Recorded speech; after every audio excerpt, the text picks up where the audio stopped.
你以为你是谁？你以为你们姑苏蓝氏是谁？魏婴，当真以为我不会反抗吗？魏婴，我并非要带你回去定罪，并非讨厌你，并非认定你为邪魔外道，并非不信任你。但话还没来得及说完，他就在一片漆黑中睁开了眼。果然是梦。蓝忘机如是想到。关于那人的梦，在13年间做了无数，无非是冲突多于温情。从第一次梦到魏无羡开始，蓝忘机都在每次冲突中试图告诉那人自己真正的想法，可没有一次成功说出来，无一不是被迫醒来。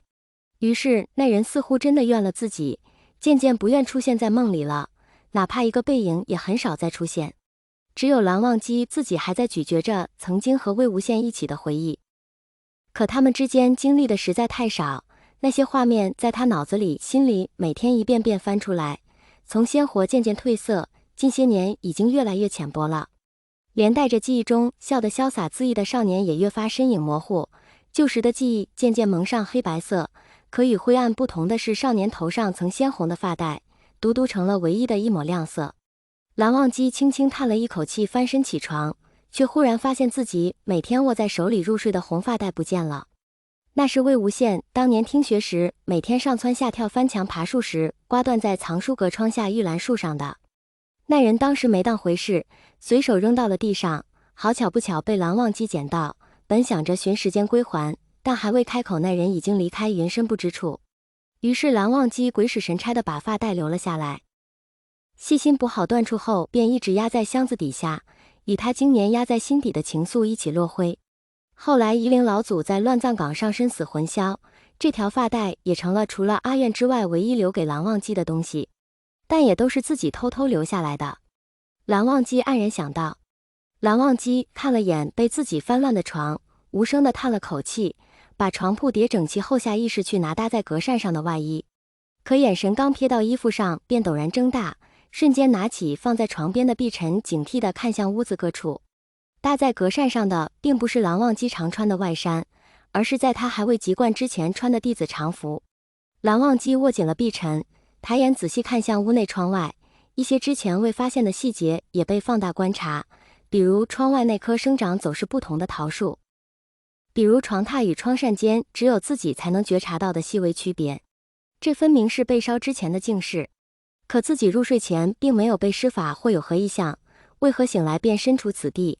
他沉默半晌，偶然回头，却看到镜子里自己的身体，竟也是14、15岁的样子。怎会？窗外卯时的钟声已经响起，虽百思不得其解，但蓝忘机心中的警惕其实已消失大半。推开门出了静室，蓝忘机觉得应该先找兄长核实情况，哪怕自己真的是从将来回来的，想来兄长也会理解。又或许曾经的一切都是梦境呢？云深不知处依旧肃静，来来往往的门声一如记忆般熟悉，擦肩而过间叫出了那声很久没再听过的称呼，蓝二公子。他在藏书阁前慢了步伐，最终停步抬头看向藏书阁里，眼神停留在魏无羡以前抄过家规的书案上，愣了愣，那个笑得张狂的少年好像又跃然眼前，仿佛从未在他的记忆中淡过眉眼一般。若此刻是少年时，那么蓝湛早上好啊，我今天来得早吧？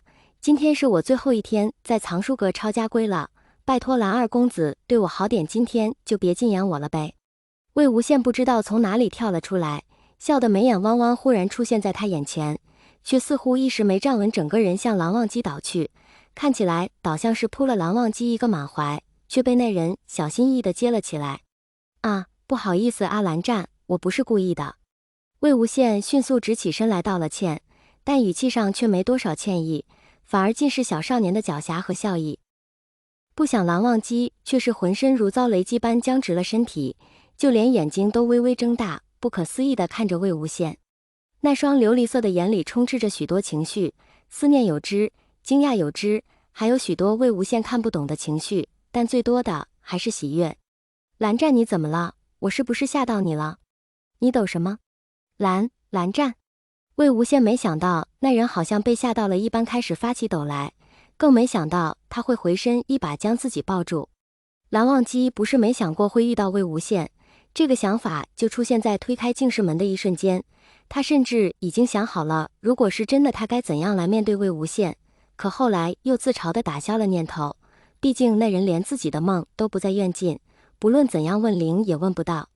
可当蓝忘机真的看见魏无羡，并且那人向他扑过来的时候，还是激动得浑身发抖，之前所有的一切设想全部抛诸脑后，几乎瞬间紧紧地抱住了魏无羡。就算是梦，也别再醒了。蓝忘机想到。魏无羡忽然被抱住，也心道奇怪，这蓝忘机平时对自己不假辞色，今天怎么突然这么热情？但没想到蓝忘机臂力奇大，他还没来得及做出反应，便感觉被抱得喘不上气，缓了好一会才无奈道：“蓝湛，你怎么突然抱得这么紧？我喘不过气了。”闻言，蓝忘机似乎忽然醒悟，立马放开了魏无羡，低声道：“抱歉。”